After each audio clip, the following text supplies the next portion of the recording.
अरे मेरा बेटा आ गया। बेटा आओ, बैठो। मैं तुम्हारे लिए पानी लेके आती हूँ।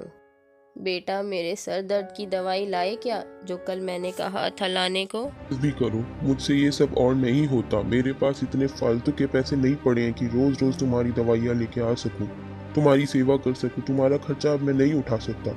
अब मैंने फैसला कर लिया है, मैं कल ही तुम्हें वृद्धाश्रम छोड़ आऊंगा। ये तुम क्या कह रहे हो बेटा? मैं कैसे रहूंगी तुम्हारे बिना? अब ये रोना धोना बंद करो और सुबह 6 बजे तैयार हो जाना। मैं ऑफिस जाने से पहले ही तुम्हें छोड़ आऊंगा। और ये सब कहकर बेटा अपनी माँ को रोता हुआ छोड़कर चला जाता है। बेटा मुझे यहाँ छोड़ के मत जाओ, मैं तुम्हारे बिना नहीं रह सकती। ऐसा मत करो मेरे साथ, मुझे अपने आप से दूर मत करो। अरे माँ, मुझे ऑफिस के लिए देर हो रही है। मैं शाम को आता हूँ तुमसे मिलने। अब मैं जा रहा हूँ।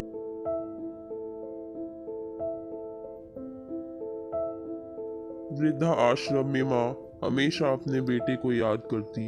रोज खिड़की के बाहर उसका इंतजार करती कि शायद आज वो आएगा। लेकिन उस दिन के बाद से वो वापस कभी नहीं लौटा। कई साल बीत गए। एक दिन वृद्धा आश्रम से बेटे को फोन आया। आपकी माँ की हालत बहुत खराब है। आप जल्दी से जल्दी वृद्धा आश्रम आ जाइए। ये रही आपकी माँ। डॉक्टर ने कहा है कि ये सिर्फ चंद पलों की ही मेहमान है। बेटा तू आ गया। हाँ माँ, मैं आ गया। बताओ तुम्हारी आखिरी इच्छा क्या है? मैं तुम्हारे लिए क्या कर सकता हूँ? बेटा इस आश्रम में गर्मी और मच्छर बहुत ज़्यादा हैं। यहाँ पर कुछ पंखे लगवा देना। फ्रिज न होने की वजह से यहाँ पर हम बूढ़ों को कई बार भूखे पेट ही सोना पड़ता है, क्योंकि किसी का दिया हुआ खाना खराब होने से नहीं बचा पाते। तो इस आश्रम के लिए 1-2 फ्रिज भी खरीद कर दे देना। माँ, आपने इतने साल यहाँ पर निकाल दिए, पर आपने कभी भी ये बातें मुझे नहीं कही।